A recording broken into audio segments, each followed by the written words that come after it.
It's all you. That was my little foreshadowing there. So I don't have anything really smart to say here, but it's just an observation that we are doing all sorts of cool things in search and using all sorts of cool techniques, and some of these techniques come from different research traditions, like the whole vector embedding comes from the machine learning community, and we seem to have multiple communities that don't talk to each other. So we have taken stuff from machine learning, but they actually don't even know we exist in general. Certainly our customers hear from the machine learning people and say, oh, we need vector search, or we need a vector DB. That's what a lot of customers say. And said, no, you don't need a vector DB, you need search, of which vector DB is probably an important component. So I guess my challenge to you is, how do we get the message out to the larger world, where you can go to these conferences with 5,000 attendees at the AI conference, and they don't even know that information retrieval has a history of 50 years of doing pretty useful stuff. How do we get people to learn about this tradition and participate in it? That's really all I have to say.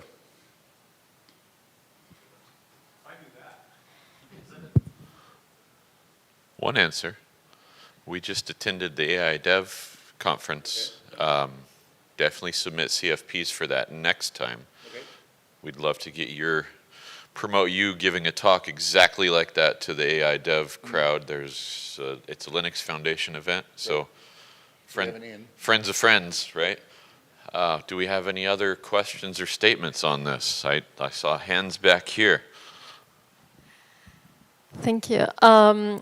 I think there is the knowledge or the awareness of vector databases and search engines, but the thing is that now people, they want to have easy access to this technology. So the question is that how can we make the search accessible, understandable, easy to start with, easy to build with the agents, with AI models. That's the main question. And we need to quickly, basically, adapt the technology to handle these new use cases or workloads with agents.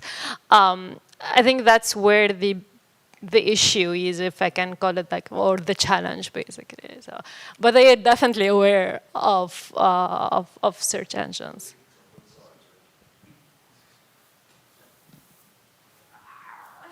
I'm gonna pass it here, and then it can go this way.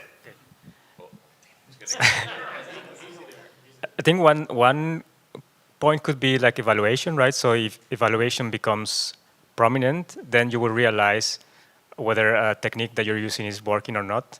And then very quickly you realize, okay, maybe you need not only vectors, but keyword or graph or whatever. I love that. So I guess I'm supposed to almost 4 years ago, I joined the OpenSearch group, and my boss, Eli, asked me, so what do you think of these neural techniques? And I said, you've got to measure. That was my answer. And for a long time, people just assumed that it was this silver bullet that would solve all their problems in an easy way. And the answer is, it doesn't. It solves many problems really well. And I guess at this point, I'll elaborate a little bit more on what I have to say about AI and IR, which is, right now we have this sort of very primitive notion of hybrid search, where you say, you do the vector search, you do the BM25 search, and then with some numerology, and I'm using the word numerology intentionally, meaning you do a calculation which has no particular mathematical basis, but it's numerology. You average, you take ranks and so on, and you get a result. I think we can do a lot better. I mean, you certainly have yourself, you're presenting on query understanding, for example, really important step. People ignore that. How do you combine things intelligently? And for that matter, how do you unify them afterwards? We have the notion of re-ranking, but our re-rankers right now are very stupid in some sense. They're just looking pairwise re-ranking. Why not use the BM25 output, the neural output, as part of the input to re-ranking and say, oh, we have multiple signals here. There's this field called machine, what is it? I can't remember now, but which has been focused on doing things like this for 20 years. why aren't we doing better on that level? I think I'm also, all right, so this is what I said to Charlie last night, right? So I think the other challenge that we have is in information retrieval, we really prize returning the perfect documents for a query. That's what we measure ourselves on, is that perfection. AI teams, you know what they get their money for to deliver and don't get more money if they don't deliver on? Making actions happen, right? Companies invest in AI because they're automating a process or saving money or they're doing something. And that doing something has to happen in the real world and there are outcomes. And we don't do enough of that. We don't, when we think about search, we're like, you asked me a question, I gave you some stuff back. And then we're like, see ya, we're done.